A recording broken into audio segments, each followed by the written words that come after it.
democracia la defendemos con información. Estás escuchando Infocracia. Crece el hambre, el odio, la maldad.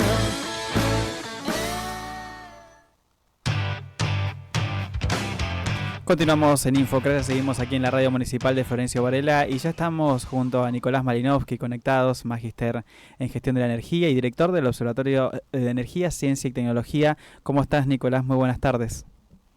Hola, buenas tardes, ¿cómo andan ¿Todo bien? Muy bien, acá junto a Fernanda. En gusto saludarte como siempre, tener estos minutos. Bueno, y para hablar, ¿no? Acerca de esta noticia de las últimas semanas, de lo que está en agenda, acerca de lo que sucede con YPF. Y también un artículo que has escrito en el Cohete de la Luna, en el cual también se habla un poco para entender, porque a veces por ahí los argentinos no entendemos de qué se trata este fallo, ¿no? de la jueza de Estados Unidos y cómo implica esto en el día a día, ¿no? de YPF. Bueno, sí. Hola Fernanda también, que no te había Hola. saludado.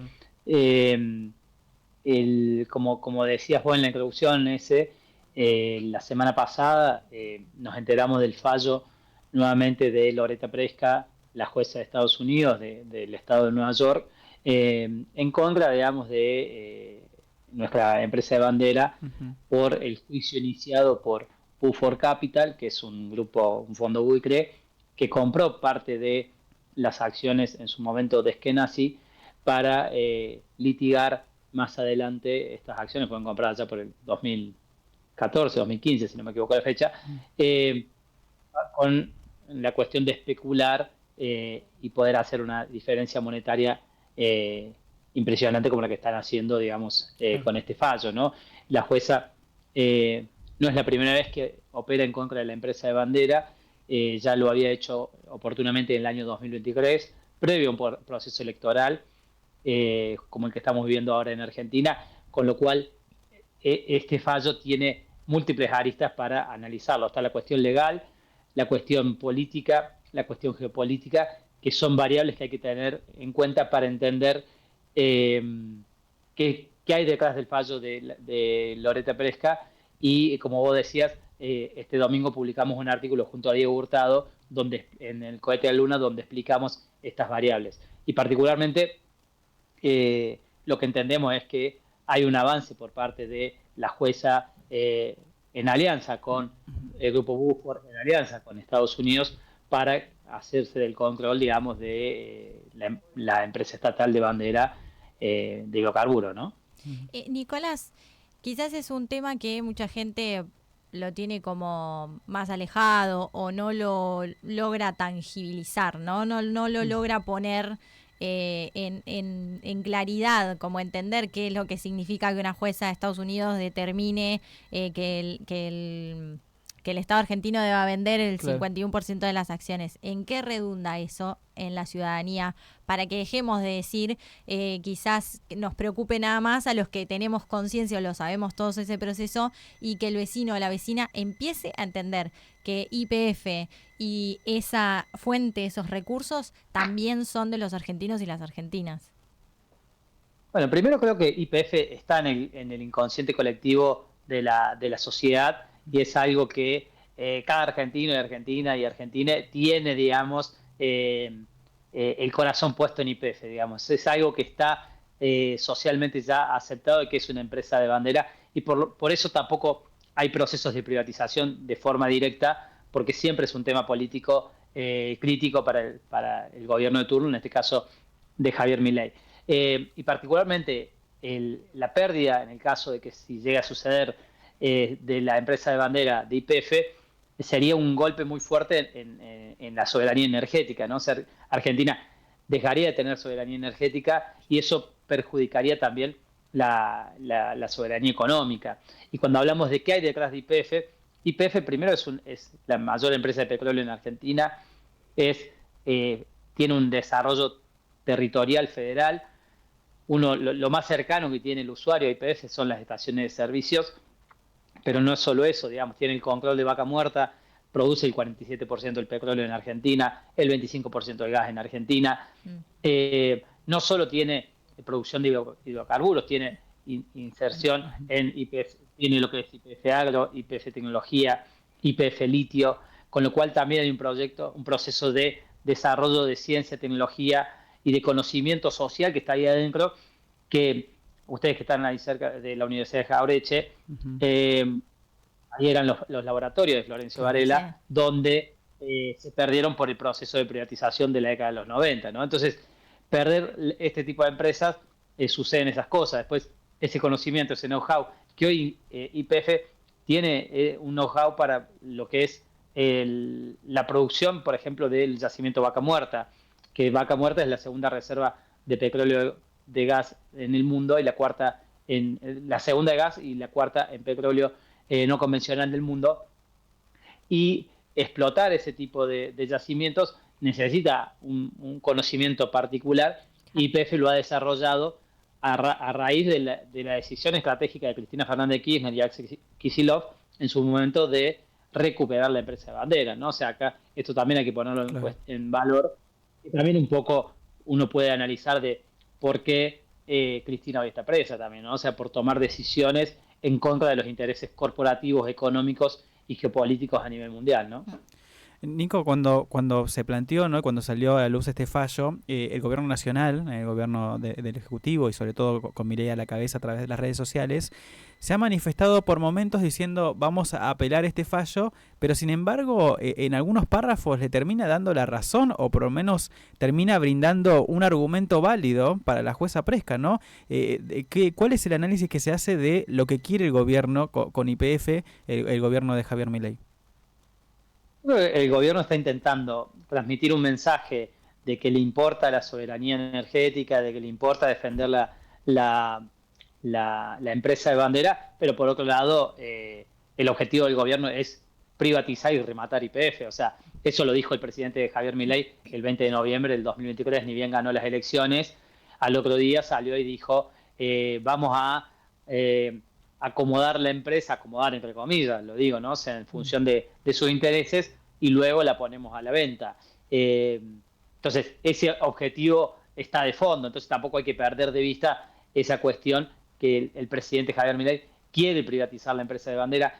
El proyecto político y económico que está llevando adelante este gobierno en torno a la energía y en particular YPF está desmantelando la empresa de bandera porque está concentrando su negocio en Vaca Muerta, desprendiéndose de las áreas que tiene en otras provincias por fuera de Neuquén, y los que están comprando esos yacimientos son pequeñas empresas vinculadas al grupo económico de Macri, con Javier Iguacel, por ejemplo, como CEO de esas empresas. Entonces, el gobierno tiene un doble mensaje, ¿no? Hicieron todo un show de decir, bueno, somos los salvadores de YPF, quiere golpear duro sobre el gobernador Kicillof, también diciendo que este fallo, que eso también lo dice, es culpa del soviético, no sé cómo es que lo dijo, de Kicillof, cuando la decisión estratégica hoy que tomaron en ese momento Cristina, Axel, Julio De Vido en el Ministerio de Planificación, permite hoy a la Argentina tener el control de Vaca Muerta y haberlo desarrollado, porque no hay que perder de vista que YPF venía siendo comandada por el sector privado desde el año 99, particularmente con Repsol, y la empresa venía a pérdidas, los dividendos estaban yendo al exterior, la producción de petróleo y gas estaba en declino, y cuando uno analiza la línea histórica de YPF, que fue creada en el año 1922, bajo el gobierno de Irigoyen, con Mosconi como su primer presidente, en los 122 años, 103 años de vida útil, solo 10 fueron de gestión privada, 12 años fueron de gestión privada, y fueron los peores años, ¿no? Claro. También salvando lo que fue la época de la dictadura, que también fue bastante cuestionable ese proceso, ¿no? Pero la parte de gestión privada fue la peor parte de la empresa, donde Argentina perdió muchísimo, ¿no? O sea, y ¿cómo entiende esto la sociedad, el ciudadano, el vecino de a pie? Cuando Argentina necesitó en el 2010, 2011, energía para seguir industrializando el país, bueno, YPF no aumentaba la producción, y eso a los argentinos nos costó un déficit energético desde el 2011 hasta el año 2023, que en algunos casos fue un pico de 10.000, 11.000 millones de dólares por año, que eso perjudica a la sociedad argentina, ¿no? Pero a su vez el fallo, en esto que el juego que hace Javier Milei y el gobierno nacional, el fallo, si si el Estado argentino tuviese que pagar 16.000 millones, que es lo que pide Loretta Presca por la empresa, es menor aún de lo que tomó Milei como deuda con el Fondo Monetario Internacional. Es una deuda que se va a los sectores financieros a sostener el carry trade, y es deuda que vamos a tener que pagar todos los argentinos, y no genera ningún tipo de beneficio para la sociedad en términos productivos, en términos energéticos, en términos de industria, en términos de ciencia, tecnología, en términos de educación, en términos de salud. O sea, son 20.000 millones de dólares que tomó el gobierno nacional para financiar el veranito cambiario que está teniendo el gobierno, y seguir haciendo negocios con la tasa de interés y carry trade, que los grupos especulativos saben muy bien cómo se hace, ¿no? Claro. Y yo quería preguntarte, Nicolás, por el aumento del combustible, porque quizás también vuelvo a lo mismo. Vemos números que obviamente cotidianamente uno se da cuenta que los precios siguen aumentando, pero los índices o el índice que da de inflación el gobierno no se condice, y el combustible sigue aumentando, y eso obviamente genera una cadena de aumentos que viene sin frenarse. ¿Qué es lo que está pasando con el combustible? Bueno, sí, estos días vimos aumento de combustible y aumento de tarifas, ¿no? Y desregulación del precio de la garrafa de gas en medio de una ola polar por Sturzenegger, ¿no? Que Sturzenegger también es uno de los artífices de toda esta desgracia que está viviendo el país a lo largo y ancho del país. Particularmente el precio del combustible aumentó alrededor del 5%, depende de la estación de servicio que estamos hablando, si es entre el 3 y el 5%, pero eso fue producto de los movimientos del precio del petróleo a nivel internacional, porque no hay que olvidarse que también el presidente Javier Milei, cuando declara la emergencia energética en el diciembre del 2023, creo que el decreto era el 55/23, después de eso también elimina toda barrera arancelaria y equipara los precios internos de la energía con los precios internacionales, porque antes nosotros teníamos, ¿qué significa eso? O sea, el mismo precio que tenemos adentro del país es el mismo precio de petróleo que está afuera del país. Entonces, ante los vaivenes internacionales, que hace unos días estuvimos al borde, digamos, de una tercera guerra mundial por producto del conflicto nuclear con Irán, Israel y Estados Unidos, donde se movió el precio del petróleo, que si eso hubiese seguido escalando y se hubiese cerrado el estrecho de Hormuz, ahí se paralizaba el 40% de la producción de petróleo del mundo, con lo cual iba a tener una escalada de la energía muy importante. Por eso también es importante de Estados Unidos hacerse el control de YPF o los yacimientos de Argentina, ya que los tiene por fuera de conflictos bélicos. Pero ese movimiento, digamos, de precios internacionales impacta directamente en la economía argentina, producto de que Javier Milei eliminó lo que nosotros ya denominamos el barril criollo, que era un precio que fijaba el Estado Nacional para el autoabastecimiento interno, que era diferencial del precio internacional. Entonces, cuando se cubría la cuota interna de petróleo para el autoabastecimiento, después se generaban saldos exportables y eso sí se vendía a precio internacional. Pero hoy en día, si el petróleo escala a 100 o 120 dólares, Argentina internamente va a pagar los mismos precios, porque es lo que se denomina import y export parity, y eso es consecuencia de la política que está llevando adelante el gobierno, producto de que el gobierno no está mirando el autoabastecimiento energético y la soberanía energética en clave de un proyecto productivo de reindustrialización de la Argentina. Ellos están llevando un modelo adelante de reprimarizador, más de enclave colonial o neoliberal de esta nueva época, donde solo les interesa exportar los commodities, que son nuestros recursos naturales, nuestros bienes comunes, que se suman a los commodities agropecuarios, ¿no? Entonces, la política energética de este gobierno es, a través del RIGI, generar proyectos de infraestructura que vayan a puerto, de Vaca Muerta al puerto de Río Negro, de ahí a través de un oleoducto podemos ver el Vaca Muerta Sur, o los proyectos de GNL con gasoductos, donde ni siquiera la planta de GNL se va a hacer en Argentina, sino que son barcos regasificadores. Entonces uno puede ver ahí cómo toda la política está haciendo con una mirada de exportación y de maximización de beneficios para un grupo de empresarios vinculados al gobierno nacional, ¿no? Y terminamos perdiendo los argentinos, ¿no? Nosotros Como somos los que siempre. terminamos perdiendo en este tipo de políticas, ¿no? Que lleva adelante este gobierno en particular. La verdad que Nicolás, como siempre, muy completo y bueno, la nota también, el artículo, ¿no? Como lo habíamos leído, que también es para entender un poquito y tratar de llevar a los vecinos y vecinas de Florencio Varela y de todo el país también un poco de claridad ante esta noticia. Y bueno, también veremos cómo continúa, cómo avanza, ¿no? Este fallo de Estados Unidos y lo que implica para la Argentina. Muchas gracias, Nico. No, Sí. de nada ese, y para no perder de vista, Sí. todo esto significa cuando uno va a cargar combustible, Ujú. es eso, digamos, en el 2023, en noviembre de 2023, si uno llenaba un tanque de combustible con nafta premium Infinia, pagaba alrededor de 20.000 pesos los 50 litros. Hoy, por lo menos, paga 60, 70.000 pesos el tanque, ¿no? O sea, Claro. entonces, Claro. esas son las diferencias y los modelos antagónicos cuando uno quiere verlo en la cotidiana, ¿no? Exacto, exactamente. Nico, como siempre, muchas gracias. No, gracias a ustedes y buena tarde.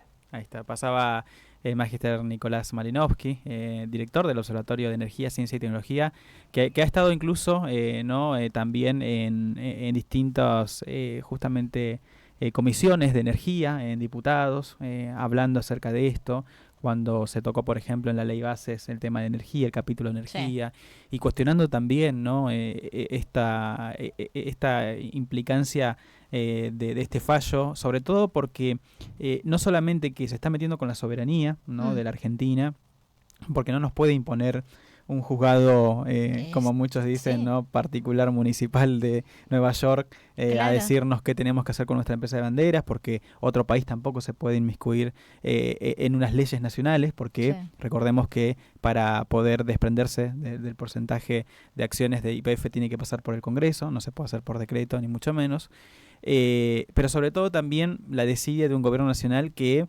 el miedo está en que lo dejen pasar Claro. y terminen acatando un fallo que nos perjudicaría y mucho, ¿no? Es que están poniendo todo en venta, o sea, la Sí. desregulación está completamente, o sea, llegó a Sí. un nivel donde yo creo que los argentinos y las argentinas lo van a comenzar a ver todos los Sí. días. Ya hemos empezado a ver varias cosas que tienen que ver con como decía Nicolás, el tema de las tarifas, en un invierno que se vino y llegó muy cruel.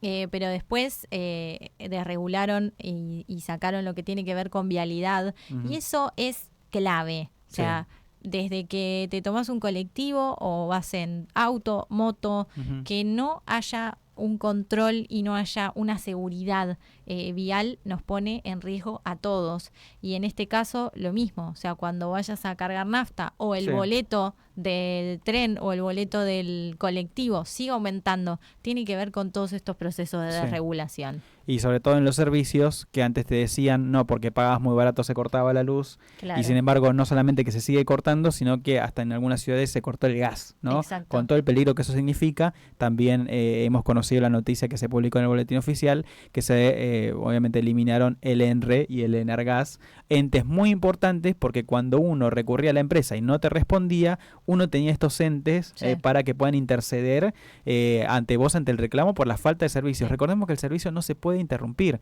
porque una de las condiciones para que las prestatarias tengan el servicio, brinden el servicio en las distintas regiones, es que no se puede interrumpir el servicio de energía y eso es lo que no cumplen, ¿no? En el caso del gas incluso necesita sí o sí un monitoreo antes Claro. de reconectar todo lo que tiene Sí. que ver con la red. O sea, si te quedaste sin gas en una escuela, en un hospital, en un restaurante, tiene que ir un gasista matriculado y Exacto. chequearlo y verificar que vuelvas a tener el servicio como corresponde, porque eso pone en riesgo la vida de la gente. Sí, sí, la seguridad. Así que todo eso seguramente lo vamos a seguir analizando aquí en Infocracia, ¿no?